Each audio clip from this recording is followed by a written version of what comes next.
Bonjour, je suis très contente de vous présenter aujourd'hui deux pièces de couture que j'ai réalisées pendant l'été. J'ai eu beaucoup de mal à trouver des créations similaires sur YouTube qui en parlaient, et donc j'avais vraiment envie de partager ici mon expérience. Je m'appelle Marie-Charlotte, je suis couturière amateur depuis 2013, où j'ai eu ma première machine, et j'ai passé l'année dernière sur 18 mois glissant à peu près une formation de certificat de compétences professionnelles couturière-retoucheur. Et donc maintenant, je me sens un petit peu plus légitime pour parler couture sur Internet. Donc j'ai très envie de vous présenter ces deux pièces de costumes de création pour une soirée déguisée, puisque j'ai eu beaucoup de mal à trouver ce contenu. Et donc j'imagine qu'il y a certaines pièces, certains détails techniques qui sont abordés dans ces pièces-là qui pourraient vous intéresser, du moins si la couture vous intéresse. Je vais vous présenter tout de suite les deux patrons. Alors le premier, c'est la robe Joséphine de chez Burda, la 24,93 de Burda Fantasy. Donc le Burda Fantasy, difficulté de 3 sur 4. Donc c'est un petit peu plus facile que le second. Ici j'ai réalisé la robe Joséphine Empire en rose, la même couleur, même construction. J'ai vraiment tout repris pour coller au mieux au modèle qui est proposé. Donc le dessin technique c'est celui-ci, une robe avec une taille élastiquée qui fait des fronces sous la poitrine, des fronces au niveau du col et également des fronces au niveau des emmanchures. Le deuxième patron, pour aller avec Joséphine, c'est le patron de la veste officier de Napoléon, donc c'est le Burda Style 24,71. Je n'ai plus le patron papier puisqu'on me l'avait prêté, je n'ai pas eu besoin de les acheter, ce sont des patrons qui sont entre 10 et 15 euros. Vous avez ici donc deux façons de faire, soit avec un grand plastron blanc ici et un col plié, un col officier qui redescend, ou soit un col type col Mao mais qui monte très haut en fait, hein, le col officier standard qui monte, et une construction plus en V en fait sur le blason. Je sais pas si on peut faire le plastron, pardon, ici, hop. Donc les grandes différences sont là. Après on a les mêmes choses hein, sur les revers de bas de veste, sur les revers de manches. Celui-ci a des épaulettes que je n'ai pas faites du coup, puisque j'ai fait vraiment celle-ci, exactement dans la même couleur, donc vert, rouge, doré. J'ai juste fait le plastron en blanc. J'avais bien aimé l'idée du contraste. J'ai également fait le petit veston qui est en dessous, ici, pour pouvoir mettre la main comme le veut l'usage. Et vous avez aussi donc dans les pièces de patron, vous avez le pantalon, voilà, et le bicorne. Tout est proposé donc en grande taille, hein, 46 à 58. Ça, ce sont les tailles... Ah non, ça c'est taille anglaise. En français, non, 36-48. Bon, en tout cas, Burda, taille très grand. J'avais pris les mesures donc sur mon conjoint et pour moi. On est tous les deux grands. Moi, je fais une stature de 178, les patrons sont sur du 168, donc j'ai rajouté 10 cm sur les repères. Pour Burda, c'est très bien fait. Vous avez des repères avec des lignes de coupe de patron pour rallonger. Donc en fait, si vous avez juste à décalquer le patron, couper sur la ligne à l'endroit où vous voulez rallonger. Donc si vous voulez rallonger la robe, le buste, rallonger un bras, il vous explique à quel endroit vous pouvez couper et espacer au moment de la pose du patron sur le tissu, espacer de quelques centimètres le centimètre de rallonge pour pouvoir faire une découpe vraiment qui colle à votre taille. Donc j'ai rallongé de 10 cm, de 68 à 78, c'était beaucoup trop grand. Donc vraiment, ne pas hésiter à essayer de faire une toile. Donc j'avais fait une toile pour la veste de costume, pas pour la robe. La robe, bon, à la limite, ils disent de faire la robe toujours en fonction de la taille ici, de dimensions, nos mesures. Donc j'ai vraiment fait ici, donc j'ai fait une robe en 36, qui est absolument pas ma taille, hein. Et pour autant ça m'allait très bien vu que cette partie-là est du coup collée. Était vraiment pile poil à la bonne dimension. Le décolleté, on s'en fiche un petit peu. C'était de toute façon froncé par une coulisse élastiquée. Pareil pour les emmanchures et pareil pour la sous-poitrine, avec un nœud d'ornement, vu que de toute façon il n'était absolument pas fonctionnel. Donc je vais vous présenter dans un premier temps la robe. Alors j'ai eu à cœur d'utiliser un tissu qui ressemble énormément à celui du modèle qui était proposé. Donc rose, un tissu crêpe de viscose, quelque chose comme ça. Vraiment parfaite. Je l'ai lavé, je l'ai fait sécher, absolument pas besoin de repassage, ça ne se froisse pas, ce n'est pas du tout transparent.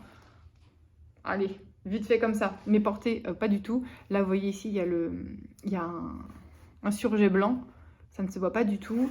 Je l'ai porté avec un soutien-gorge noir, ça ne se voyait pas du tout. C'est vraiment un tissu très facile à travailler, qui marque au fer et qui rentrait bien, enfin vraiment au porté c'était très très fluide, très agréable.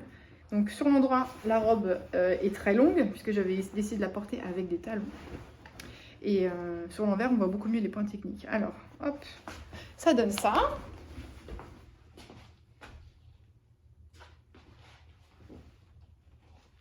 C'est très long. Il y a une très belle pièce de tissu centrale. Alors, au moment de la découpe du patron, je me suis fait avoir quand j'ai coupé le long du patron. Donc, les marges de couture ne sont pas incluses, je crois, sur Burda. Il fallait les rajouter, je crois. Ça commence à remonter un petit peu. Présentement, il neige, donc c'était il y a quand même quelques temps que je l'ai faite. En remontant la découpe le long du patron, j'ai tourné à droite quand je suis arrivée au bout du patron, sauf que j'ai pas fait attention que j'avais juste coupé le patron en deux pour pouvoir espacer de 10 cm. Il fallait que je continue, c'était juste la rallonge. Et j'ai coupé en plein milieu de la rallonge. J'étais au pli évidemment, donc j'ai coupé dans les deux sens. Même un coup de ciseau, c'était fichu de toute façon.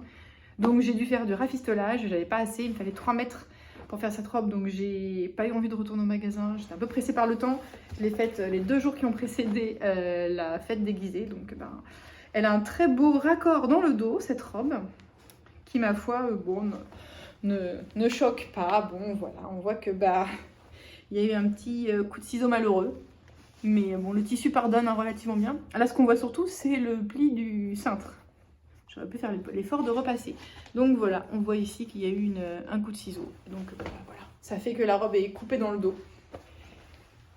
C'est pas bien méchant. Alors le travail ici était surtout sur la construction des coulisses élastiquées dans l'encolure ici.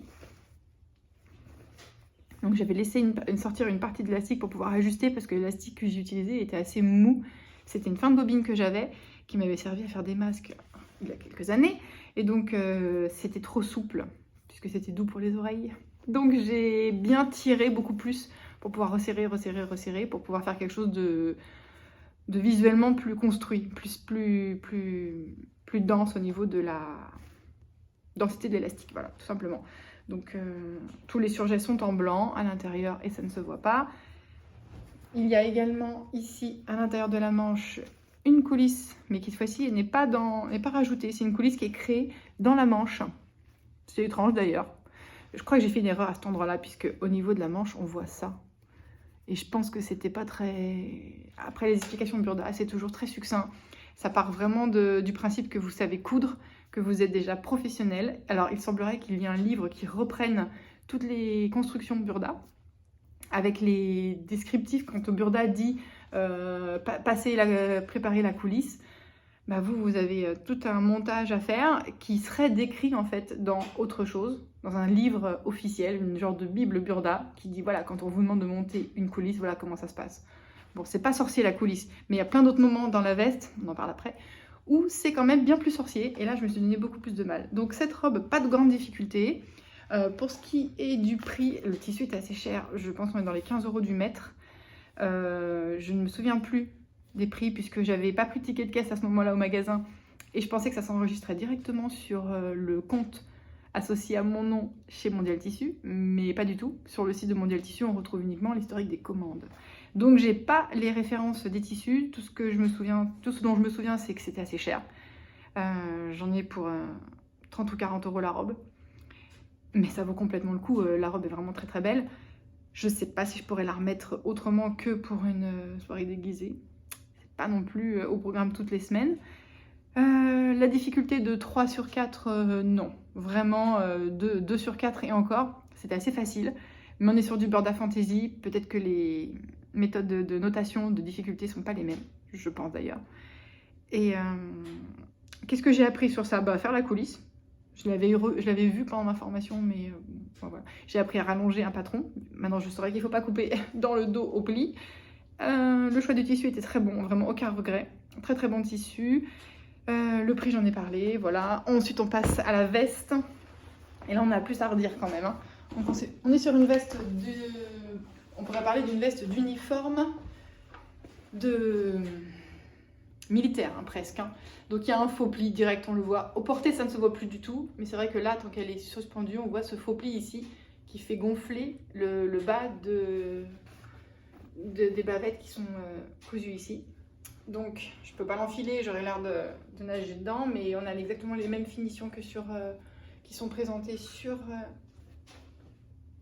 Alors je crois qu'il y avait 2 boutons ici, mais j'en avais plus qu'un. Hein. Les boutons dorés, ça coûte cher. J'ai voulu faire au maximum de la récup, mais j'ai quand même dû acheter donc ces boutons dorés là. On verra peut-être mieux. J'ai dû acheter également le galon doré qui se fixe super bien avec un fil doré que j'avais acheté pour faire des emballages de Noël. Et ça vraiment, ça rend super bien. On voit absolument pas le montage du galon. C'est vraiment transparent. Enfin, ça se marie très très bien. Les petits boutons dorés. On voit mieux ici. Voilà. J'ai acheté les tissus de construction ici. Ah, mais je ne l'ai même pas fermé. Oh, qu'est-ce que c'est chic. Voilà, les petits boutons, les doublures ici. Tissu d'ameublement. Ça coûtait plus cher, mais ça permettait de donner de la structure à la veste parce que je ne l'ai pas doublé. Enfin, j'ai pas mis de thermocollant, il fallait en mettre, notamment dans le col. Je n'aime pas le thermocollant. Donc, pour la création de la toile, j'avais triplé en fait et ça rendait très bien. Quand j'ai créé la toile, je n'ai pas fait le pli d'aisance dans le dos, dans la doublure. Et du coup, ça me paraissait immense. Donc j'ai réduit la taille quand j'ai fait la coupe définitive. Et grosse erreur, puisqu'après j'ai compris qu'il fallait faire un pli d'aisance. Et là, du coup, ça ne matchait plus du tout. Donc j'ai eu beaucoup de mal pour la construction du col, le montage du col qui est censé venir de là. Et en fait, je l'ai fait partir de 1 cm plus loin. On peut le voir ici, hop, il y a des décalages. Alors, évidemment, ça ne surprend pas, enfin, une fois qu'on la porte, ça ne choque pas du tout. Mais c'était pas voulu, en fait, ce décalage. Également, j'ai eu du mal pour la pose des plastrons. Alors, c'est surtout ici. J'avais pas vraiment compris ce qu'ils voulaient. D'ailleurs, je n'ai toujours pas compris ce qu'ils attendaient de moi. Mais j'ai fait ce que j'ai pu. Alors, il y a un petit couac ici. En fait, on prend 2 pièces identiques. Et j'ai pas compris pourquoi... Comment le montage en fait pour les fixer sur la veste. Donc j'ai fait un petit peu comme ça me semblait logique, mais ça donne une épaisseur ici incroyable parce que du coup cette pièce là moi je l'ai doublée. Donc ça c'est un vieux drap, je crois que c'est le drap de pension de mon père quand il était petit. Ça m'a fait bien rire quand en tout cas la toile c'est sûr je l'ai fait dans son drap de pension. Je crois que c'est une fin de, c'est la chute en fait. Ici on s'en fiche d'être dans le droit fil ou pas, c'est du costume, on est sur du vêtement qui ne sera pas porté au quotidien.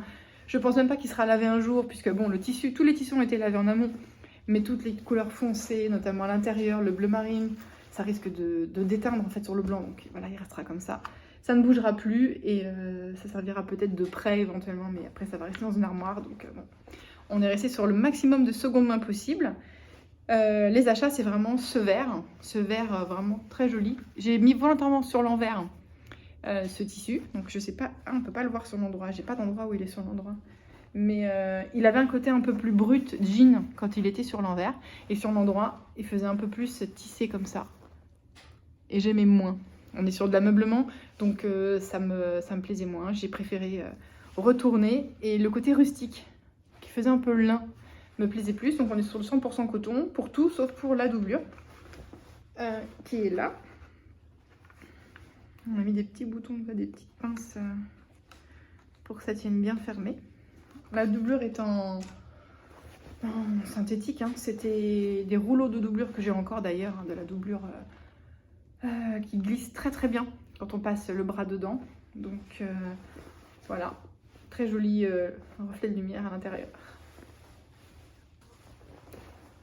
Alors ici, je ne sais plus comment ça s'appelle, le bas de la veste.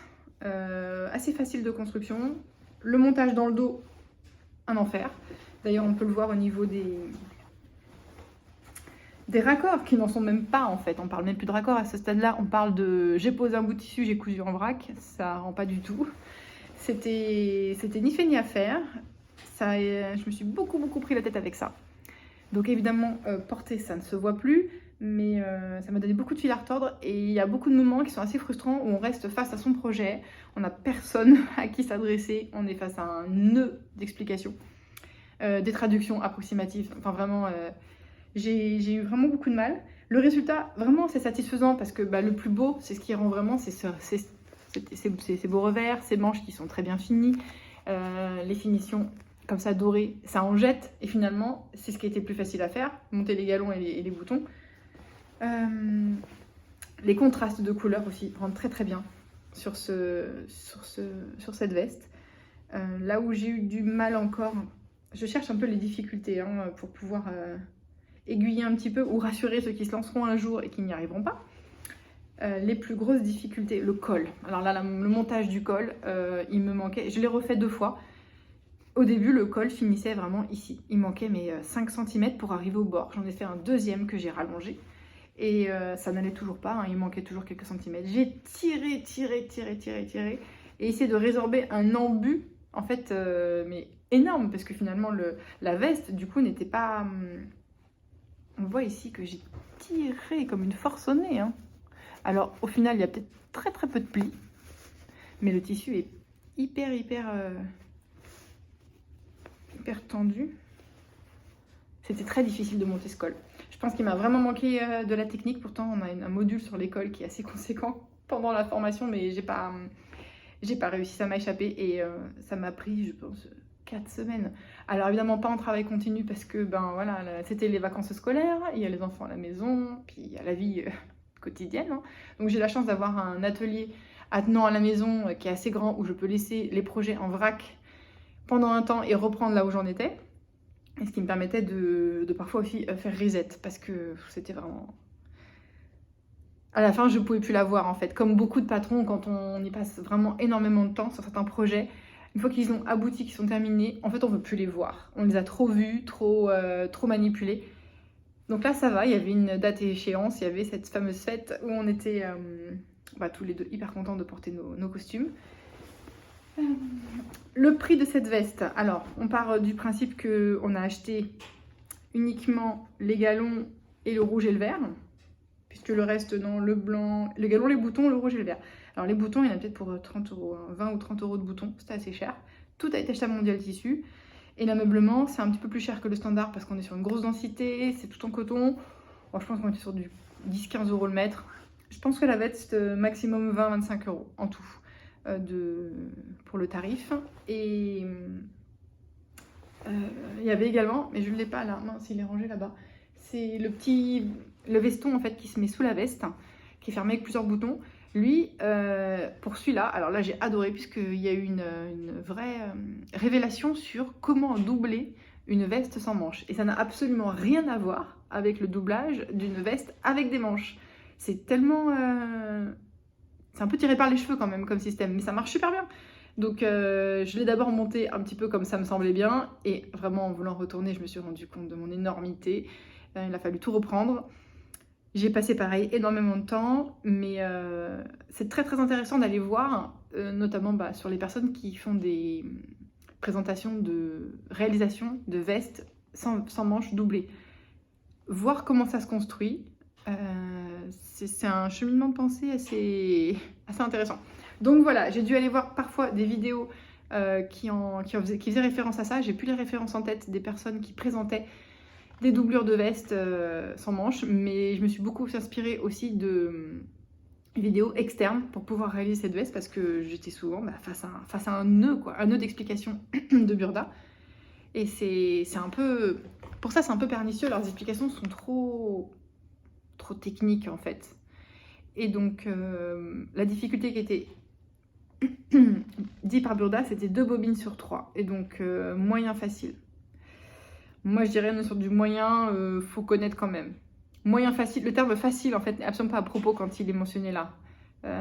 Burda Style en 2 bobines sur 3, c'est certainement beaucoup plus difficile que le Burda Fantasy, bon, je l'ai déjà dit. Pour le sizing, il faut vraiment, si on hésite entre deux, faites la taille en dessous. Et voyez, une fois que vous avez découpé le patron, s'il faut rallonger. Parce qu'alors, je ne sais pas s'ils ont déjà... Enfin, ils n'ont pas les mêmes centimètres que nous quand ils évaluent une stature. C'est pas possible. Vraiment, ça ne rend pas bien. Le pantalon, je ne l'ai pas fait. J'avais associé du coup ce costume à des bottes cavalières de chez Decathlon. Et c'était parfait parce qu'elles sont noires, plastifiées pour hommes. Parfait. Acheté sur Vinted, revendu sur Vinted juste après la fête. Donc parfait, c'est reparti dans le circuit. Le bicorne. Alors la réalisation du bicorne. Bon.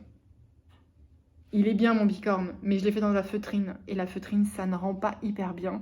C'est beaucoup trop mou, je pense. La cocarde, il m'en restait une, elle datait de quand j'étais petite, de la fête, une fête nationale en 1989. Donc, vraiment, j'étais toute petite.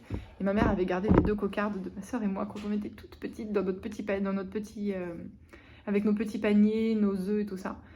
Et on avait gardé ces 2 petites cocardes bleu, blanc, rouge. J'ai pu la mettre du coup sur mon bicorne et ça faisait complètement le job. C'est long, c'est difficile. Je pense qu'il faut s'armer de patience, il faut y aller étape par étape. Commencer par la petite veste qui donne déjà des indications sur la construction d'une veste, donc c'est exactement les mêmes proportions que la veste. Ce qui est pratique, c'est qu'on peut mettre les boutons à droite ou à gauche comme on veut, et le patron permet aussi de faire après des petits vestons pour tout le monde, enfin pour le quotidien. Enfin, le quotidien, si tant est que vous portiez des vestons au quotidien, mais ça donne vraiment un style neutre après. Ça fait pas du tout costume, ça fait costume. Donc on est vraiment sur une pièce qu'on ne peut pas reporter. Donc pour le fun, hop, je l'enfile pour montrer un peu la taille.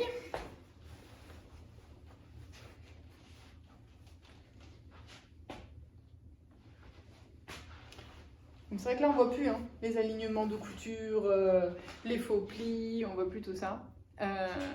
Mais le problème c'est qu'on ne voit pas non plus les heures de travail que représente cette veste. Donc ça vaut le coup au niveau prix par rapport à l'achat d'un costume. Ça vaut le coup si vous voulez apprendre des nouvelles techniques, parce qu'il y en a plein. Ça se complète avec des vidéos en parallèle de personnes professionnelles qui ont fait des tutos ou des sauts longues de vestes ou de pièces, parce que on peut pas se contenter en fait de ce type de patron et de ce type d'explication pour apprendre des choses. On va les aborder, mais ça se complète avec de la vidéo tutoriel, parce que sinon c'est beaucoup trop compliqué. Voilà, donc ça c'est mon petit retour personnel. Si ça vous plaît, je vous proposerai d'autres contenus un petit peu plus tard sur tout ce que je fais, mon Dieu, en couture au quotidien quasiment. Quand le temps me le permet, je travaille. Et j'ai été ravie de vous présenter aujourd'hui ces pièces de patron et surtout ces résultats en fait de labeur de mon été 2023. J'espère que ça vous a plu. N'hésitez pas à mettre un petit pouce, à commenter, à me dire ce qui vous a plu, ce qui vous a interpellé. La longueur de la vidéo peut-être aussi, je suis très bavarde comme dit mon entourage, mais je parlerai à un mur. Et là présentement je regarde mon jardin se recouvrir de neige, c'est parfait, c'est merveilleux. Merci à tous, très très belle journée, très bonne année puisque nous sommes en début d'année 2024. J'espère à très bientôt.